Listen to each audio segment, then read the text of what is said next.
Pada tahun 2006, sebuah keluarga kecil harus menjalani kehidupan baru setelah sang ayah dipindah tugaskan dari Semarang ke Bandung.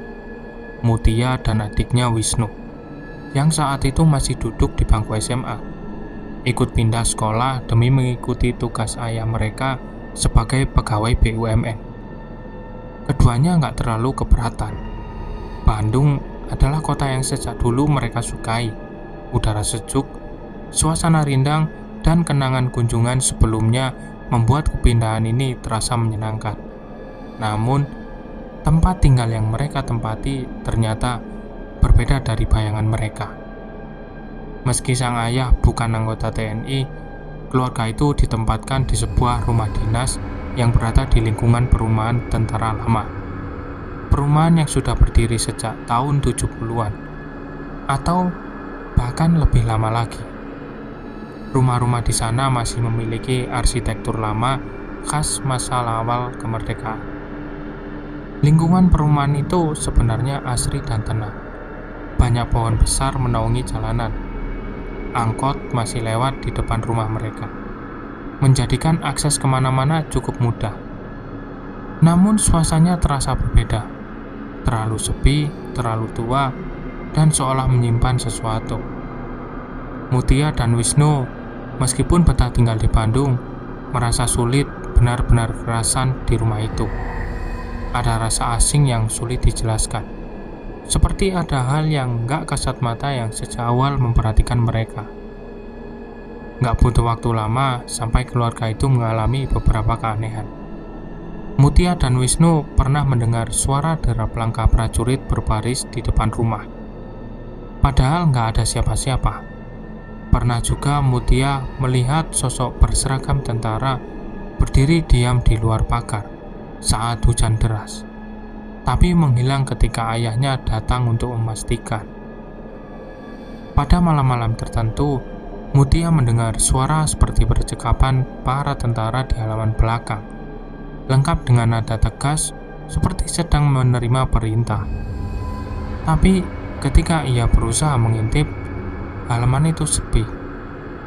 Bahkan, asisten rumah tangga mereka, Teh Yuli, mengakui bahwa rumah-rumah di perumahan ini terkenal angker. Itu sebabnya ia selalu pulang sebelum malam dan gak pernah mau menginap. Keluarga ini juga gak terlalu dekat dengan tetangga. Hampir semua penghuni jarang keluar rumah dan sibuk dengan urusan masing-masing. Suasana hening membuat perumahan semakin terasa menyeramkan. Namun dari semua kejadian aneh, ada satu pengalaman yang paling membekas bagi Mutia. Kejadian yang membuat keluarga itu akhirnya memutuskan untuk pindah dari lingkungan tersebut. Sudah 6 bulan, keluarga itu tinggal di Bandung. Ketika malam itu datang, hujan deras mengguyur kota, dan seperti biasa, mereka menghabiskan waktu di ruang tengah. Hingga sekitar pukul 10 malam, mereka masuk ke kamar masing-masing. Mutia nggak langsung bisa tidur. Berkali-kali ia hampir terlelap tapi terbangun lagi. Ketika hampir pukul 12:30, haus membuatnya keluar kamar untuk mengambil air minum. Saat kembali melewati ruang tengah yang gelap, ia mendengar sesuatu. Terdengar sayup-sayup tapi jelas, suara langkah kaki banyak, seolah beberapa orang sedang berbaris di luar rumah. Karena penasaran, Mutia berjalan ke ruang tamu. Suaranya semakin jelas, namun ketika mengintip keluar, jalanan tampak kosong. Entah keberanian dari mana, Mutia membuka pintu dan berjalan ke arah pagar. Padahal waktu itu tengah malam, dia sendirian di bawah hujan gerimis dan kabut tipis. Ia memperhatikan jalan yang sepi, nggak ada orang, nggak ada kendaraan. Lalu beberapa saat kemudian suara itu muncul lagi. Derap langkah semakin jelas, semakin mendekat. Mutia menoleh ke kanan, ke arah datangnya suara, tapi ia dapat melihat sesuatu bergerak di kejauhan. Beberapa sosok sedang berlari kecil mendekat.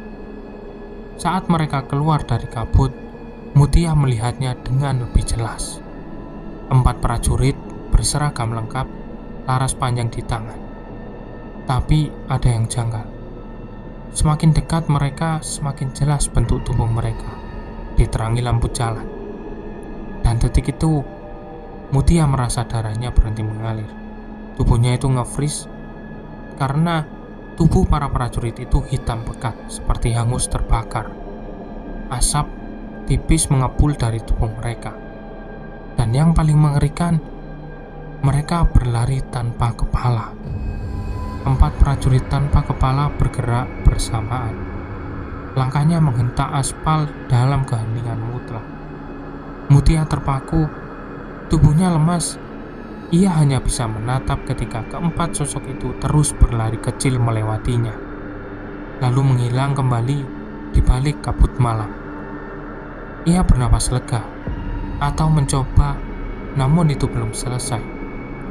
Saat ia hendak kembali masuk ke dalam rumah, Mutia melihat seseorang berdiri di samping pintu. Seorang perempuan Eropa mengenakan gaun kuning dengan topi lebar seperti noni-noni Belanda dalam film-film lama. Perempuan itu tersenyum manis sambil perlahan berjalan mendekat. Mutia lagi-lagi nge-freeze. Matanya gak bisa beralih. Lalu di depan matanya sendiri, senyum manis itu berubah menjadi sebuah seringai mengerikan. Kulit wajah perempuan itu mulai mengelupas sedikit demi sedikit, jatuh ke tanah. Kelopak matanya lenyap, membuat bola matanya melotot tanpa berkedip. Mutia panik dan mundur hingga punggungnya menyentuh tembok rumah. Sementara sosok itu terus melangkah menuju pagar, masih menatapnya tanpa henti. Tiba-tiba, "Mutia, sedang apa kamu malam-malam berada di luar?" Ayahnya muncul di pintu. Mutia langsung menunjuk ke arah sosok perempuan itu, tetapi ketika ayah melihat, sosok itu sudah menghilang. Mutia pun berlari ke ayahnya sambil menangis. Kemudian keesokan harinya, ia menceritakan kejadian semalam. Enggak lama setelah kejadian itu, keluarga mereka memutuskan untuk pindah rumah dan meninggalkan perumahan tersebut. Selesai. Terima kasih buat kalian yang sudah menonton cerita ini sampai akhir. Jangan lupa subscribe biar kalian tidak ketinggalan cerita-cerita lainnya. Oke guys, sampai jumpa di episode berikutnya. Bye bye.